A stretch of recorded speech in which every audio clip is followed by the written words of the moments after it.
मुंबई में मीडिया से बात करते हुए शिवसेना प्रमुख उद्धव ठाकरे ने छात्रों पर लाठीचार्ज को लेकर केंद्र सरकार पर जमकर निशाना साधा। उद्धव ठाकरे ने आरोप लगाया कि विद्यार्थियों पर जिस तरह से लाठीचार्ज बरसाई गई, उसे देखकर जलियांवाला बाग हत्याकांड की याद आती है। उन्होंने सवाल किया कि आखिर छात्रों पर इस तरह का अत्याचार क्यों किया गया। उद्धव ने यह भी कहा कि छात्रों को जवाब प्रधानमंत्री नरेंद्र मोदी और केंद्रीय गृह मंत्री अमित शाह से मांगना चाहिए। उन्होंने तंज कसते हुए कहा कि मोदी और शाह के पास छात्रों से मिलने का समय नहीं है, लेकिन महाराष्ट्र के उन लोगों से मिलने का वक्त है जो गद्दार हैं। उद्धव ठाकरे ने यह भी सवाल उठाया कि जब शिवसेना पार्टी और चुनाव चिन्ह से जुड़े मामले की सुनवाई देश की सबसे बड़ी अदालत में चल रही है, तो ऐसे समय में दिल्ली जाकर गद्दारों को प्रधानमंत्री नरेंद्र मोदी से मिलने की जरूरत क्या थी। उद्धव ठाकरे ने दावा किया कि प्रधानमंत्री मोदी की ओर से दिए जा रहे संदेश का सवाल उठाते हुए कहा कि आखिर यह संदेश किसके लिए है, अदालत के लिए, अमित शाह के लिए या किसी और के लिए। पहले शिंदे अमित शाह को मिलने जाते थे, लेकिन अब शिंदे मोदी को मिलने जाते हैं। लगता है शिंदे ने अपना बॉस बदल लिया है। उद्धव ने कोरोना काल का जिक्र करते हुए प्रधानमंत्री मोदी के सोशल मीडिया संदेश पर भी निशाना साधा। उन्होंने कहा कि उस समय महाराष्ट्र सरकार के संवाद का मजाक उड़ाया जाता था, जबकि अब छात्रों पर लाठीचार्ज के बाद रात में सोशल मीडिया पर उनसे हेलो फ्रेंड्स कहा जा रहा है।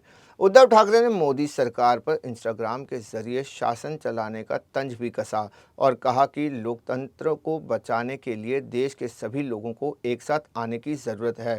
साथ ही उन्होंने आरएसएस प्रमुख मोहन भागवत को भी छात्रों से संवाद करने की बजाय सरकार से संवाद करने की भी भागवत को सलाह दी है।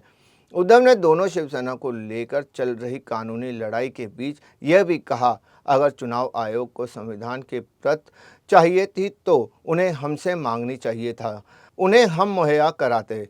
आइए क्या कुछ कह रहे हैं उद्धव ठाकरे, सीधे सुनते हैं। मोदी जी को जो भी हमारे जेनजी वहाँ जंतर मंतर पर बैठे थे, आंदोलन कर रहे थे, उन्हें मिलने के लिए समय नहीं है। उनके ऊपर तो लाठियाँ बरसाई गई, सिर्फ इतना ही नहीं, लाठियों को कीले लगाए गए, टीयर गैस छोड़ा गया। बहुत ही क्या कहते हैं वो शब्द है, बर्बरता के साथ उनके ऊपर अत्याचार किए गए, जैसे कि जालियनवाला बाग ही वहाँ हो रहा है। तो उनको मिलने के लिए उनके पास समय नहीं है। आधी रात वो इंस्टाग्राम पे उनको मैसेज देते हैं फ्रेंड्स करके, तो ऐसे फ्रेंड्स को मार पीट कर कोई दोस्त नहीं बनता। तो उन्हें मिलने के लिए समय नहीं है। मोदी जी को संसद में आने के लिए समय नहीं है, लेकिन गद्दारों को मिलने के लिए समय है। इतना ही नहीं, गद्दार तो गद्दार ही है, लेकिन उनको एक अभय दिया जा रहा है कि आप डरो मत, मैं आपके पीछे हूँ, मैं आपके साथ हूँ। तो ये जो संदेश है, ये जो मैसेज है, क्या ये धमकी है? और ये धमकी है तो किसको दी है? क्या सुप्रीम कोर्ट को आप डराना चाहते हैं कि डरिए, आप ये नहीं करिए, ऐसा करिए, ऐसा ही करना होगा क्योंकि मैं इनके साथ हूँ। तो ये जो मैसेज है आपने किसको दिया है? सुप्रीम कोर्ट को दिया है, अमित शाह को दिया है, क्योंकि आज तक कभी ऐसे हुआ नहीं था। अमित शाह मतलब शाह सेना, जिसको मैं शाह सेना कहता हूँ, जो गद्दार सेना है, वो जब मुंबई में आए हैं तब ये जाकर दिल्ली में मोदी जी को मिल रहे हैं। तो अमित शाह को मैसेज दिया है, देवेंद्र जी को दिया है, प्रशासन को दिया है, या अन्य सारे पार्टी में जितने लोग गद्दारी करना चाहते हैं उनको एक मैसेज दिया है कि आप बिंदास गद्दारी करो, आपका बाल भी नहीं बाकी होगा, बाका होगा, मैं आपके साथ हूँ।